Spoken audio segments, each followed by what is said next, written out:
Welcome back again. Kaushik. Yeah, I think Kaushik. Yeah, Kaushik. Yes, hi. Yeah, what I was asking is, Yes. so in that case, like since the food is considered, like the natural food is considered to be good for you, so in that case, is my this disgust or dislike an additional energy, or is it organic? And also, also, I would like to add another question to this. Say I dislike something before and I like it now. What changes? Like, is the psychology, the physical, or what kind of energy changes, or the vice versa? Like something I liked before and I don't like it now. So. Beautiful question. Appreciate the question brought in. So first of all, we need to understand the general framework. General framework of human or Homo sapiens as an organism. What is the definition of the food that we need to identify at the beginning of this understanding? It may not be the reality of me, but what is the truth that we need to identify? That the fruits primarily as a whole for Homo sapiens is acceptable, palatable without any modification. Some may like some fruits more than the other fruits. That's one thing. But fruits as a whole is a natural food for Homo sapiens. Are you able to identify this one to start Yes, the yes, understanding? Right. So yes, yes, now suppose you are seeing that generally mango is relishable for all, but it is not for me. So yes, you have to identify your voice of the organism. If it is not relishable, if it is not likable, and you have an alternative of apple which you like more, then you should not enforce yourself with mango, because that will not lead to conservation of energy since you are not liking it. So liking is yes, that indicator of conservation of energy. If you don't like it, then also if you are doing something, then it is a suppression on you and it is a burden on the energy. Number one. Number two, yes, we need to inquire further that if it is a common thing for Homo sapiens to like mango, what went wrong in my voice of the organism? Because yes, what happens most of the time is due to conditioning, we desensitize our natural voice of the organism. So we stop identifying what is pleasurable and what is painful. I can share my experience, which is maybe a customized thing I'm saying, but many of the group also can identify and share theirs. Like earlier, my journey of this modification of food and all started 7 years back. So before that, I used to relish normal parties with chili food and all. The same food now brings tears in my eyes. yes, So the lost sense of my tongue is now revived. It is not a weakness. It is actually revival and resensitization of my senses, which I need to identify. Are you able to understand this? So yes, because of lot of stimulated food, we sometimes, many time, not sometime, many time are conditioned with that stimulated taste. Like a child, suppose, who is having always chips, chocolates, and all, will not be accepting fruits because the taste buds are conditioned. Now, the yes, natural taste is not identified. It's very unfortunate state, but it is a fact till the time the child is understanding, and slowly and gradually we help that child. And for the adults like us, we need to be interested to change. If we are not interested, then nobody can change. So we need to identify yes, the truth first, then we need to observe our reality. If it is misaligned, then we have to work to the alignment, towards alignment. So this endeavor is to bring an alignment between the truth, which is universal, and reality, which is customized. So I need to bring an alignment with the truth and reality to enjoy the homeostasis, which is the natural aspect. Yeah. Next question. You had thank some you. next question. Another question you had. You No, I said? already said that in the Okay. like what Okay. changes. You already answered that. Yeah. Right. Right. Okay. Thank you. Thank Thank you. you. Yeah. Yeah. Any other question? Anyone? On the topics which you have called into work? Yeah. Yeah, so continuing with the same topic, Yes. why is it that some people get allergic to, naturally producing like food, like peanuts, for example? Hmm. Uh, So, what what is the cause of? so we need to understand what is allergy first. Allergy is a state where you start experiencing some sudden discomfort Yes. with the introduction of any substance. This is what is the allergy that we Yeah. identify. Yes. Now that discomfort, we need to understand that discomfort with the understanding of the toxemia and the innervation chain is available already within you. Now, this particular substance becomes a trigger for that. This is not the cause, but a trigger of the discomfort, number one. Okay. So the primary reason is the toxemia, which is already there. Now, till the time you handle your toxemia, if that particular trigger is identified, if you are avoiding for that time being, it's fine. But perennially, you cannot avoid it. That's not the cure, or that's not the natural health. So ultimately, you have to work on the toxemia so that the toxic load is reduced and the allergy which you were identifying earlier is ineffective now. Yeah, so basically allergies are reversible in that case. Absolutely. If It's the a toxemia trigger. is, okay. It's a trigger. It's a trigger. Yeah. Nothing but. It's not the cause of the discomfort. Okay. Okay. Yes. Yes. Yeah. Somebody else also unmuted that time. Is there any question? Anybody? Just wanted to share something, Kalyan. Is it the right time? Yes. Yes. Yes. Please. Please go ahead. Go ahead. Go Yeah. ahead. So this Yeah. question which Rashi was asking, so I also struggled with this for last 2-3 years when I started applying Pure Nature Cure in my life. So earlier there was no issue on the skin, but then suddenly I got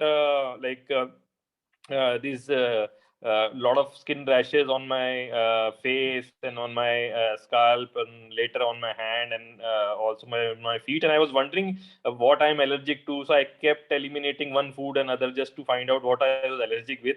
Ultimately, I could not find anything. And after 2 or 3 years, I just continued with Pure Nature Cure, and then everything went away. So ultimately, it turned out that nothing was, I was not allergic to anything. It was just elimination which was happening. And Yeah. now I eat everything, and I kept eating everything. So it ultimately turned out that I'm not allergic to anything. So just wanted to share that. Thank you. Yeah. Thank you. Thank you. Yeah, I that's just great. wanted to add that what Rohit means everything natural. Yeah. Yeah. Yeah. Okay. Yeah. But temporarily, Rohit, you would have stopped few things, right?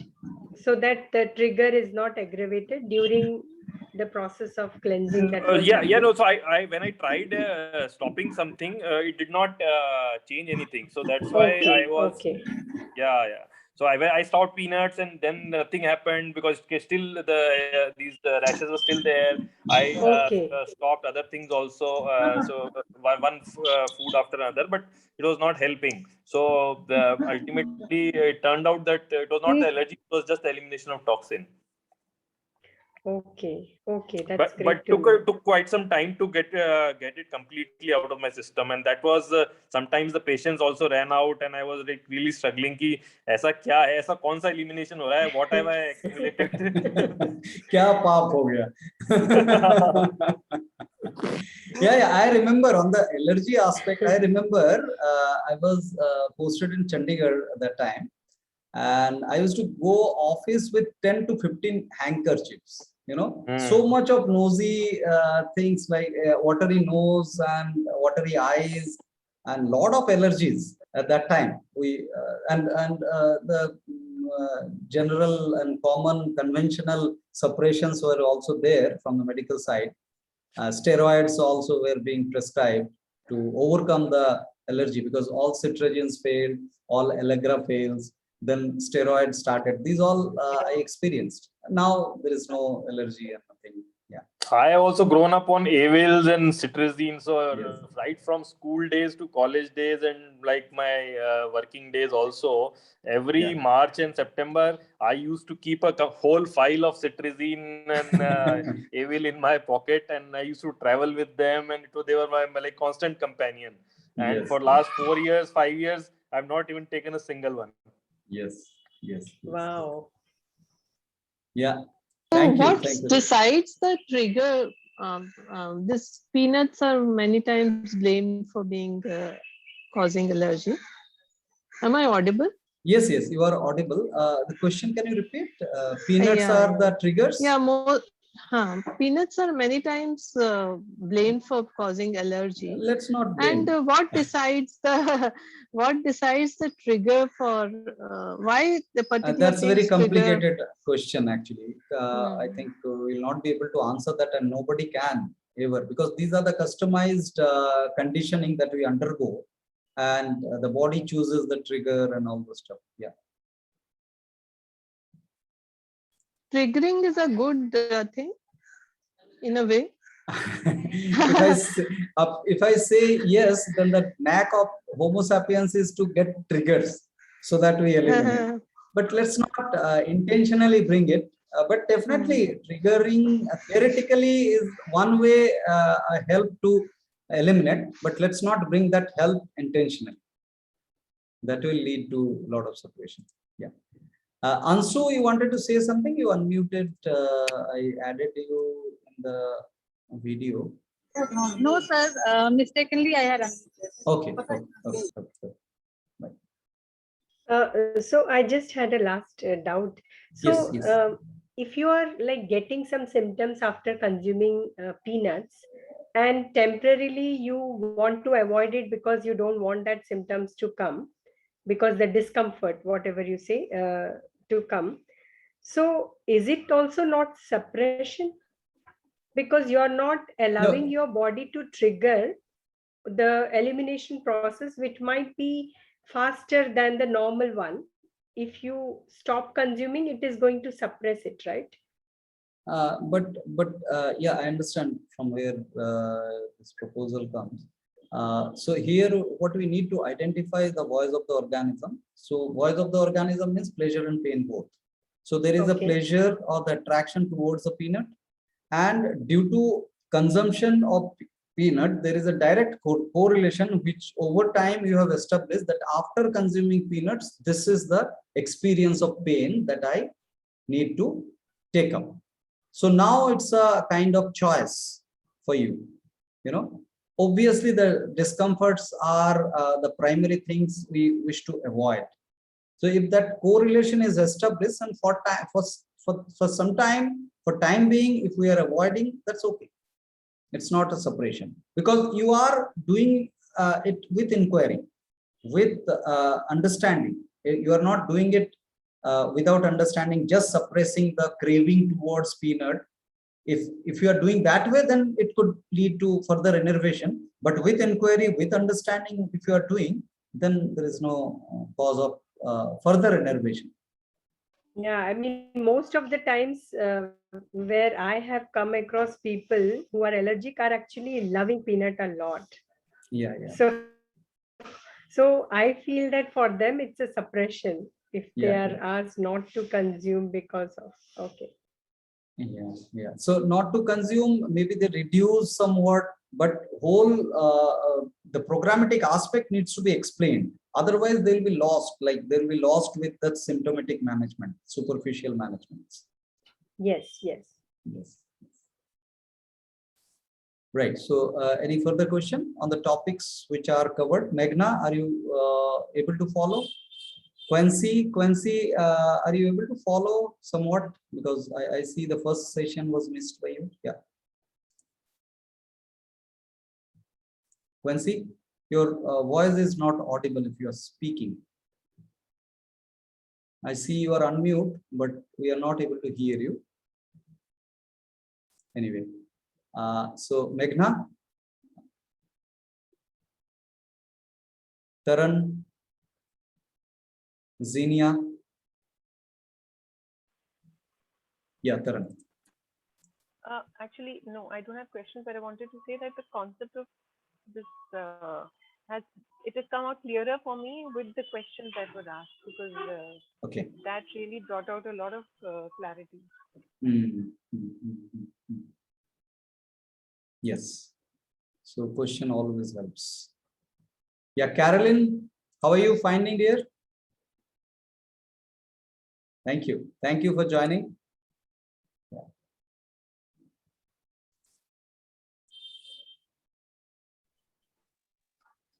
Yeah, Quincy, the recordings will be shared. Those are being archived. So it will be shared for sure. Yeah. Yeah, Shilpi. So if someone does not have, say, something which is unhealthy, without really understanding that, that it is harming them, then is it possible that they are innovating themselves more by suppressing their desire to have it? Yes. If the individual is not using the understanding why one would eat fruits more, if it is started without understanding, then one cannot deny the craving which is already there towards the previous food, which conventionally he was used to or she was used to. Are you able to identify this one? Yes. So yes, the thing is, if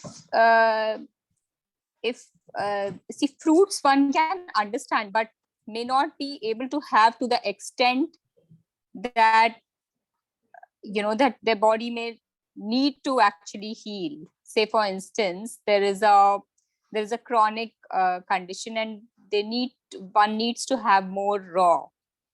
Yes. Or something, and one understands, but, or same, for instance, but they are not able to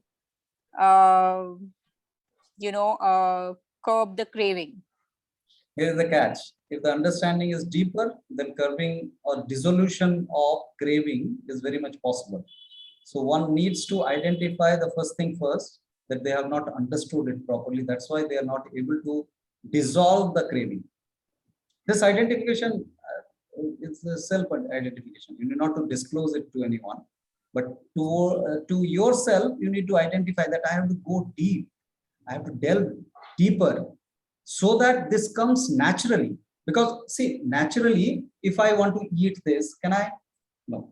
Because I'm convinced, I can claim that I have understood this is not my food. I can claim now. But the food that I am still being attracted to, how can I claim that I understood that this is not my food? So I have to build that understanding through consistent diving deeper, so that there will be a spark of inquiry and I can actually end my suffering instantly. So what I'm noticing in my experiences is that a lot of times, when we separate the ingredients and all of that, we are able to start doing it. But then we come back to the fact that there are so many people having it, and doesn't seem like that there is a problem. I'm just saying that this is from a practical aspect. These are the things that go on in somebody's mind. That, say, for instance, there is a samosa or a burger. There are so many people who are having, and there are lots of people who continue having it for really long without having a lot of problem. Yeah, So now, Momita, yes. I'm muting you, but I will take your question in a while after Shilpi finishes. Yes, Shilpi, please continue. Yeah. So from an ingredient perspective, I know one is when we start doing that, we are able to start looking at it. But just the memory, the emotional attached aspects of it, can we do something to delve deeper into this only? I mean, maybe a separate Yes, forum. individually, definitely we can do a lot of things. But unless the individual is interested, nobody can help that individual. This first thing, because I understand, I am trying to identify your urge of helping people around who are suffering due to their irrational choices, but they are not able to identify. How help them to identify? This is the kind of urge that we all sense, because our beloved people, when we identify that they are going irrational, we feel that urge to help them. But the fact of help, the rationale of help, the condition of help is the individual should be interested to get help. Yeah, a lot of times they are interested also. Yeah. Then converse. Yes. Converse on the topics. Let's not stop at that point that so many of our people are having, and they are not having any problem. Yes. So let's inquire into this. Is it true? Is it true that they're not having problem, or there is something beyond this? So we need to keep on conversing and inquiring deeper to identify the natural aspect, because living naturally is very simple. Living naturally means just removing the intentional part, and all these dramas around which are happening around are part and partial of the intentional modifications. Some or other intentional modifications are going on, and we claim that these are the pleasures. But the originality of the pleasure to be understood with the inquiry, where we identify the impact of the intention. Those who are new, actually, they might feel little overwhelmed. This will be clear tomorrow, the impact of the intention, what we mean to. Yeah. So we will take up this tomorrow again. Thanks you. Yeah, Momita, you want to ask something? You unmuted. I pinned you. Momita? No, sir. Okay. I thought you unmuted. Okay, that's fine. Yeah, Karan. So I have a question which I want to know and understand. Is this law of natural eating absolute? Because this is related to what Shilpi asked. I don't know if I got the name right. That it is a thought that is said that, if you eat food, but if you eat with joy, no matter what you eat, you will digest it. So if someone has a very angry personality and, even eats natural food. Yes. That's what I'm saying. Is this rule absolute? It won't work. It won't work. Tomorrow when you talk about intention. Yeah.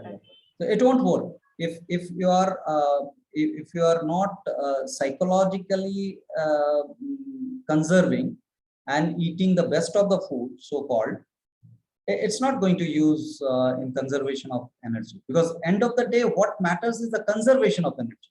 It is not about the food. It is not about the exercise. It is not about the sleep. It is not about only the thoughts, but combination, the cumulative conservation, what makes us healthy and homeostatic.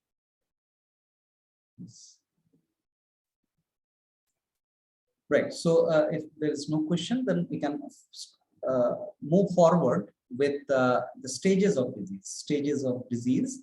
For understanding of stages of disease, I would like to bring the formation of toxemia concept once again. Whenever we compromise with our voice of the organism, primarily, we compromise our elimination.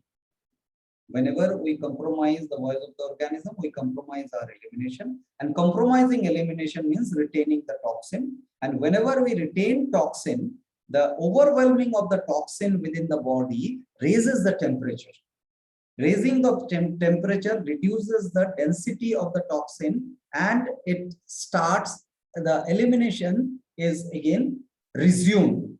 The lost elimination or the reduced elimination is further increased.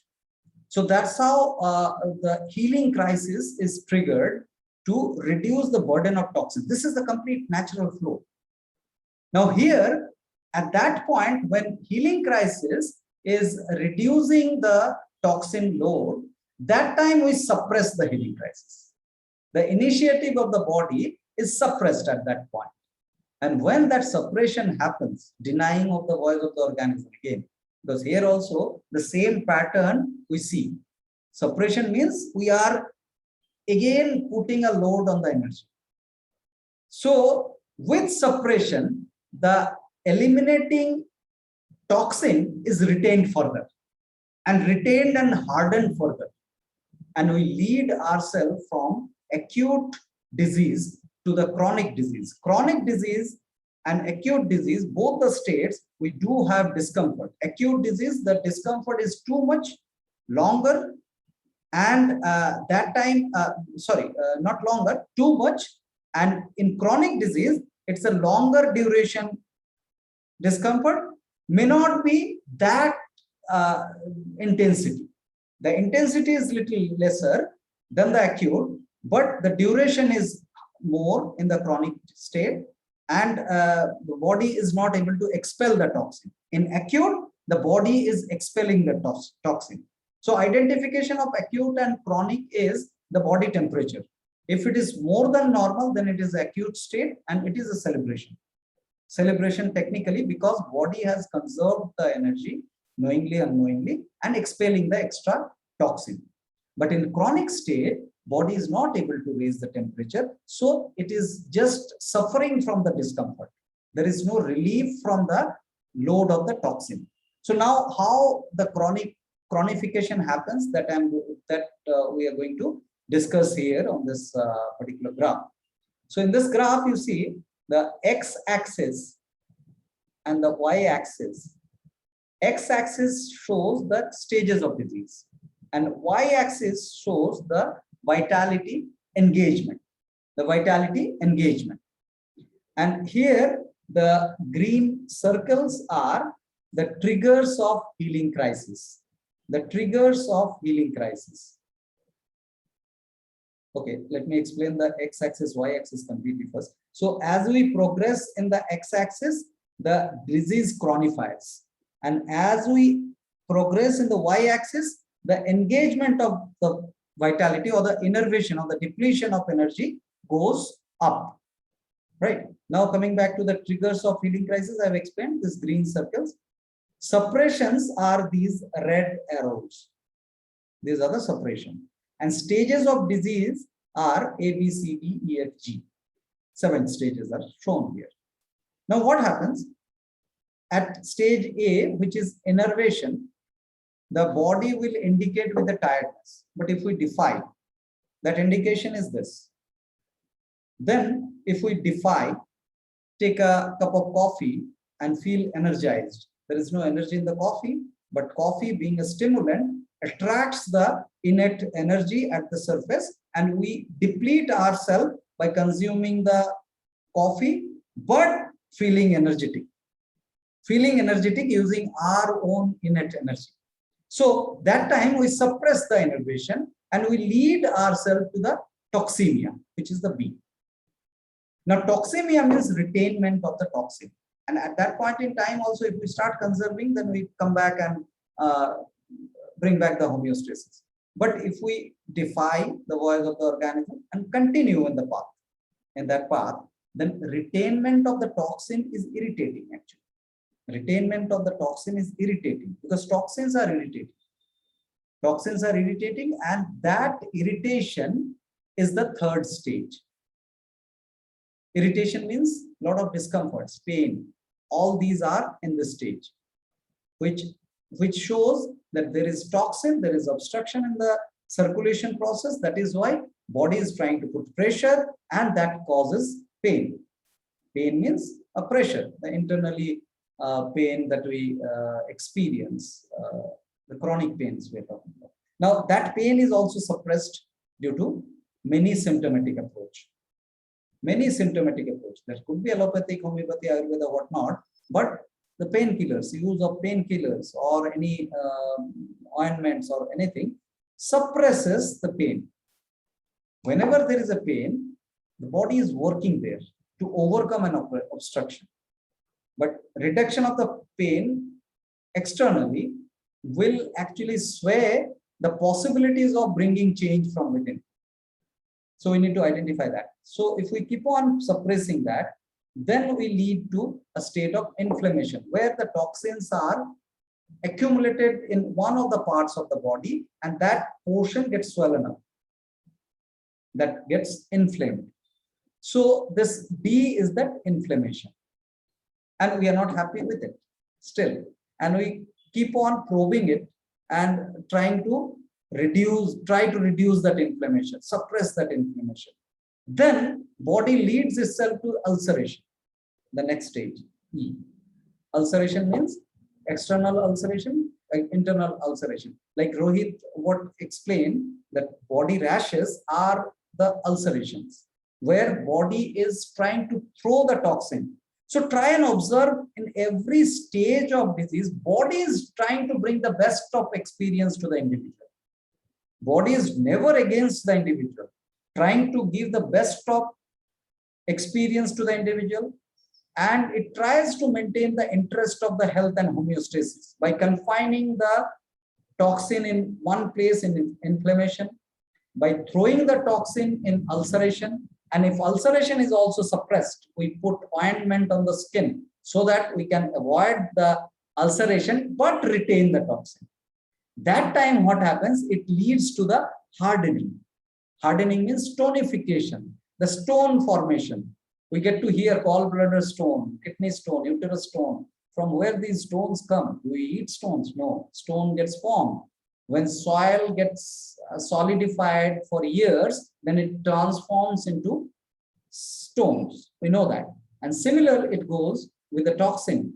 It's a hardening of the toxin which forms stones. Now we do a surgery and remove the stone and continue the same lifestyle. We have the blow of the surgery plus the continuation of the same lifestyle, and that leads to the fungation. And the fungation is a stage where the toxins are not controlled anymore. It is getting spread all over the body, slowly and gradually. That's commonly called cancer. But at any stage, it is reversible. It is reversible. There must be argument that there are points of no return. Yes, there are points of no return, but unless you are there, you will not be able to decide whether it is no return point or not. So, till you are alive, there is hope and reversal is possible. If you are at the point of no return, then after you, people will discuss about that you are at the point of no return. Please do not decide yourself that you are at the point of no return. This must be identified, because point of no return is a kind of idea that we lead ourselves to confusion. So at any point in time, if we bring the baton of conservation of energy, so the reversal happen the same way. The reversal happen in the same reverse order, bringing back the homeostasis. So reversal can happen at any stage with just conservation of energy, nothing else. We have a single treatment, which is the conscious conservation of energy, through which we can reverse any stage at any point in time. So we'll take the next slide in the next session. We have around 1 minute. If any quick question, then we can take up.